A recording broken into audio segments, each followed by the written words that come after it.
obviously are not going to be movie producers, or I'm not going to. Okay? I'll just stick to teaching physics. Style 2. In a style 2 problem, what you're going to have will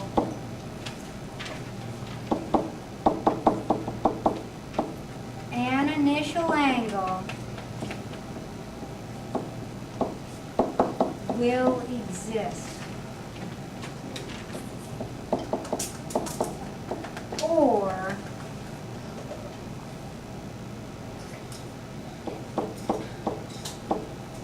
you will have to find an initial angle.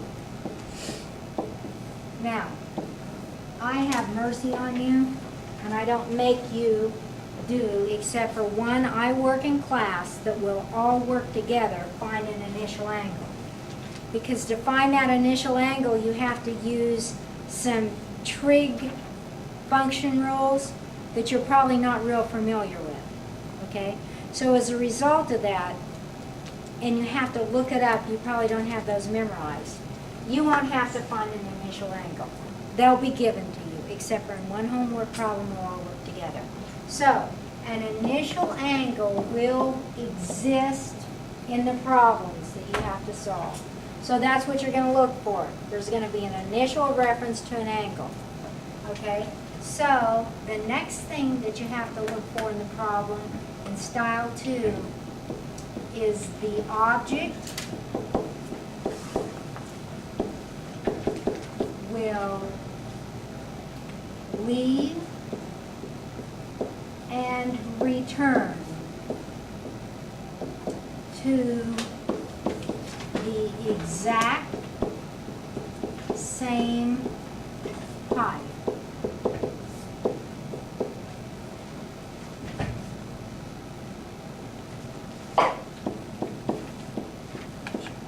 There will be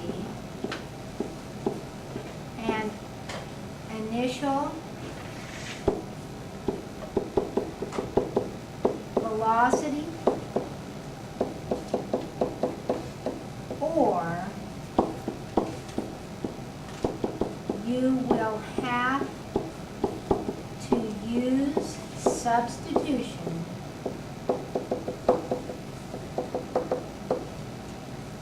to find an initial velocity. All right? And there's no getting over that one. All right? There will be a problem where you have to find some initial velocity. And it requires substitution. So the overall picture of how this problem looks is like this.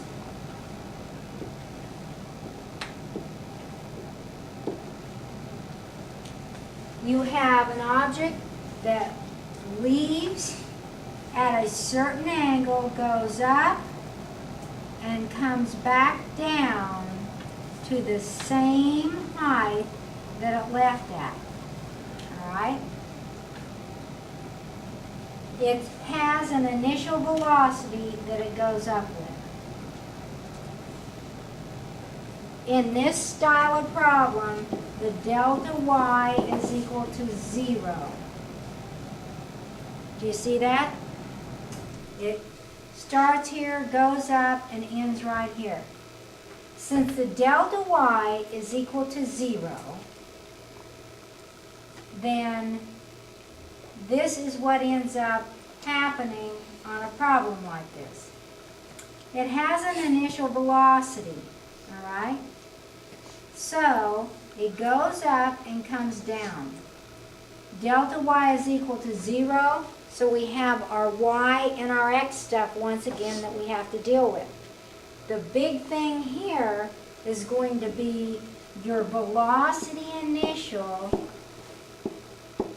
must be resolved into the velocity initial, well, let's just call it velocity in the x and the velocity initial in the y. Because see, this is going up at an angle. So if I took this little section of the problem really quickly,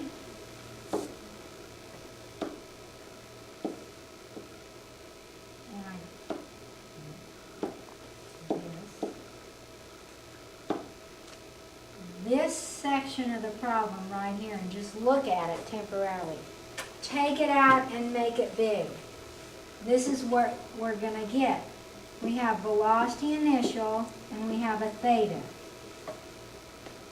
Do you see why we have to resolve the velocity initial into a velocity in the x and a velocity in the y?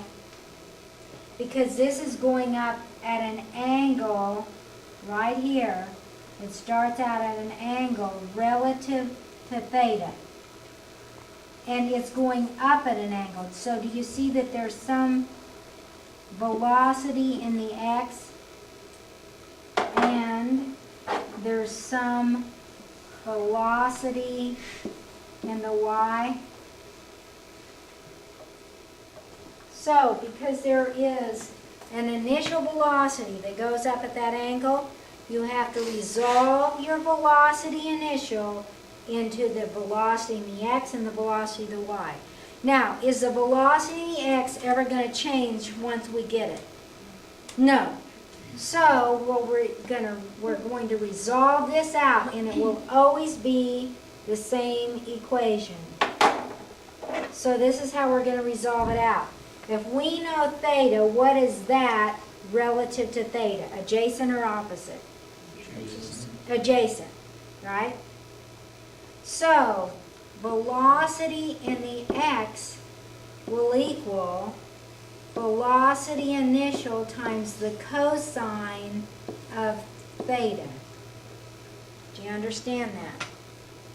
Can you look at the trig and see that? Because that's the hypotenuse. This is the adjacent side to the angle, and that's the hypotenuse. So remember, if we have cosine of theta is equal to adjacent over hypotenuse, and we know the hypotenuse, which is VI, we take the hypotenuse times the cosine of theta to find the adjacent. So that means, what's the velocity in the y going to be? Now, why do I have to label that velocity initial in the y, but in the x I just call it velocity in the x? This will not change. Does this change? Yes. What does velocity in the y at the peak equal? 0. Because if it doesn't equal 0, it will never come down. So do you see velocity in the y changes? So it's critical that you make sure that you label this as velocity initial in the y. So what will velocity initial in the y equal based on how I showed you to get velocity in the x? It would have to be VI times the sine of theta, wouldn't it? And it will change.